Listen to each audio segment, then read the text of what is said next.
guys? It's Kevin who's wearing another movie for you guys, and this movie reviewing, this is a movie that I really was not looking forward to at all, but I purposely waited till after my birthday to review this movie because I really just didn't want to have to suffer through the misfortune of seeing it on my birthday. And that, of course, is the latest film from Marlon Wayans, that, of course, being the new Netflix movie, Naked.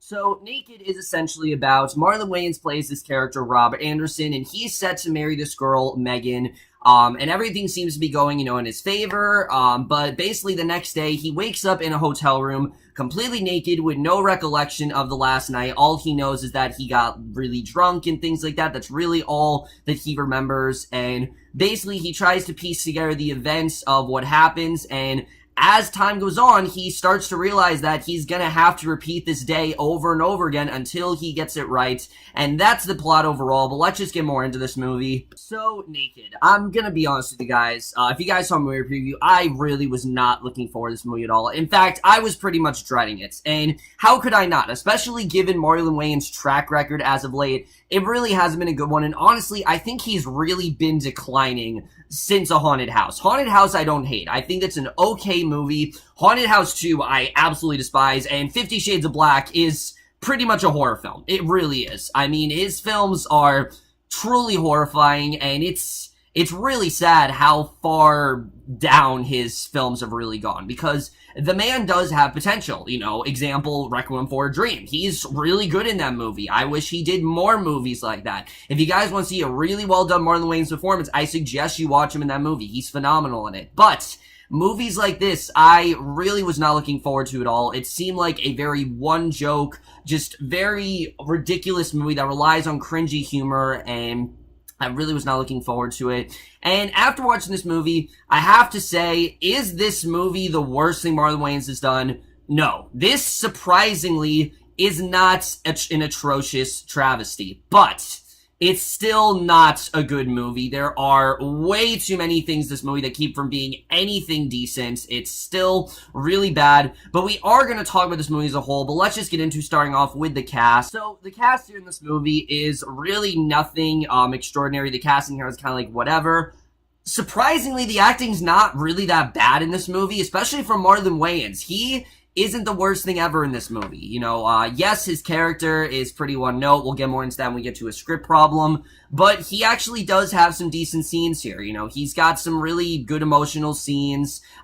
He does a good job for the most part. And he really, for once, wasn't the worst thing about this movie. I think this is the first movie he's done in a while where his character isn't a complete asshole. And his character actually isn't that weird. He actually did play a decent character in this movie, and I do have to give credit for Marlon Wayans. There's a lot of stuff he has to do in this movie, but for the most part, he actually was pretty good. I didn't think that he was bad in the movie necessarily, and I do think acting-wise, this is definitely a step in the right direction for him. And then Regina Hall in this movie, again, perfectly serviceable for what she has to do here as the character of Megan. You do believe that these two characters do care about each other. There definitely is a hint of chemistry between them. Regina Hall and Marlon Wayans, they've worked together before in, scary movie films, and again, they do a good job in their roles. Perfectly serviceable, nothing incredible, but they actually do surprisingly a really good job here. However, for me, easily the funniest character in the entire movie is J.T. Jackson as this character of Benny, who does play Rob's friend. He was hilarious in the movie, honestly. Most of his scenes, I was gut-busting laughing. He is definitely the bright spot here. I really did love the scenes that he was involved in. There's a lot of stuff that he knows from the nights, and, he's trying to keep everyone calm because Rob is showing up late to the wedding, and there's so many fun scenes between them. He really did have quite a few funny lines here and there, and he really did make more of the character. He definitely, like I said, was the bright spot in this movie, and I really did like what he did here. Everyone else in this movie, again, perfectly serviceable. No one here, I think, is bad. Well, for the most part, no one's bad. Scott Foley is pretty bad in this movie. He's this character of Cody. I really was not a fan of him at all. Dennis Haysbert, he's whatever here. The Allstate, the Allstate guy. He's okay in this movie. Eliza Coupe. Brian McKnight shows up here. No one is particularly terrible in this movie. It's more just directing and script that kind of does put a dampener on this thing. Which, let's just jump right into it, because, like I said, acting-wise, this movie isn't terrible. It's more the directing and the writing that really don't work here. First of all, the directing in this movie by Tiddes, immediately doesn't work at all, because in my opinion, this movie is very lost in what it actually does want to be, especially when it comes to the actual story. I mean, the story in general, you just don't really care about it, and the first 20 or so minutes, I was really bored, and immediately the romance just, it doesn't really work. There's nothing really interesting about these characters, and then again, that's more of a script problem. We'll get into that in a little bit, but I just didn't really feel much going on in the story, and especially the humor. The humor, pretty much, it's except for the stuff performed by J.T. Jackson, pretty much everything else, it really does fall flat. It really does fall flat. Not a lot of scenes made me laugh. A lot of scenes I was just kind of moaning and groaning, and that's just kind of how it went with the directing, so really not great stuff there. However, I will admit, there are some good, surprisingly emotional moments in this movie, and I was kind of like, wow, I don't know where this came from, but the emotional moments weren't bad. I actually did feel a couple emotional moments in the movie, particularly towards the latter half. I did feel there was some good, heartwarming stuff there, and I thought it did work for the most part. Those scenes actually did kind of work for me. The writing, however, no. The writing is pretty bad to this movie. Like I said, right off the bat, there really is nothing to these characters. Rob Anderson is just a nervous guy who's worried about getting married. He's, English teacher, and that's really it. There really isn't much else to him besides that. And again, Wayans is not bad in the movie. His character is incredibly one-note, to the point where you just don't care about him, and you don't really know why exactly he's going through this. Again, Regina Hall's character, she's pretty one note. There's really not a character in this movie that isn't one note. Even J.T. Jackson, as funny as he is in this movie, he also is very one note to me. I really did not find a character here that was really anything you could consider layered. But again, the writing in that regard doesn't work. And then the humor. The humor, like I said, it really doesn't work at all. This movie relies on a lot of cringe humor, just a lot of awkward, weird humor here and there. And there are so many scenes in this movie that just feels so much like, all right, you're wasting time here. Can we go now? Can we go? Like, it feels like this movie didn't know when to quit. Scenes just kept going on and on and on. This is the main problem Marlon Wayans has in his movies. He just doesn't know when to quit. He keeps going on and on.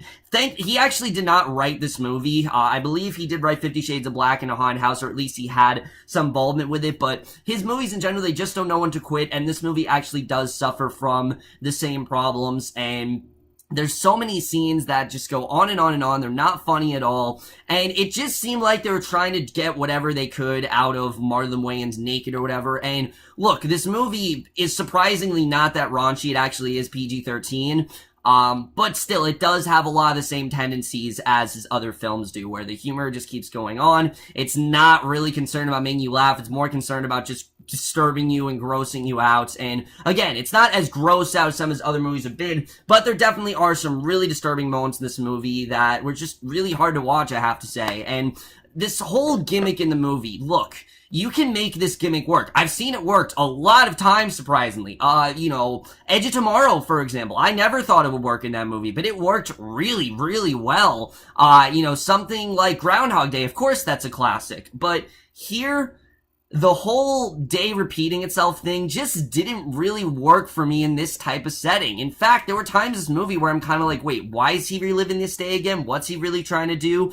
I honestly was really confused as to what the goal really was. Why is he reliving this same day over and over again? Is he trying to fix his marriage? Is this because he's trying, it's a means to put an end to his marriage? I mean, I really couldn't figure out what exactly they were trying to do here. There are times in this movie where it seems like they're trying to keep him from marrying Megan, but then it's like, no, we're gonna get you to have a better ceremony. I just couldn't figure out what it was. And towards the latter half of the movie, they do get into, why he has to repeat this day. And I will admit, it does kind of work, but at the point we are in the movie's just gone on for so long, you just don't really care. I honestly did not care the way the movie ended.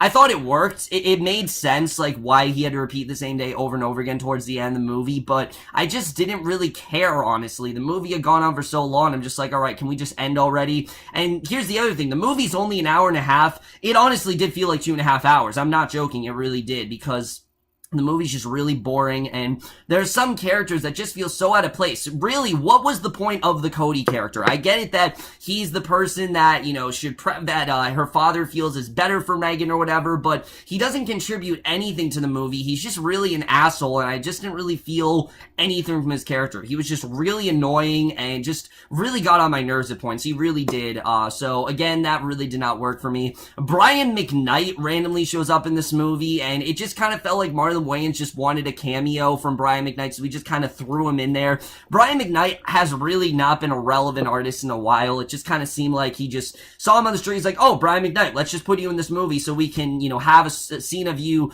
singing and us writing a song together. And again, there are some scenes in this movie that aren't terrible. There are some heartwarming scenes here between Megan and between Rob. I'm like, all right, that's actually pulled off pretty well. I don't care about the characters, but it was a well done scene, and they did actually do a pretty good job with it. The cinematography here is fine. It's serviceable. It's nothing incredible. And then the score, like I said, is okay. It's really more the writing, the editing, and the directing that really do lower this thing. Again, I think you have an interesting concept here. I don't think it's like the worst thing in the world.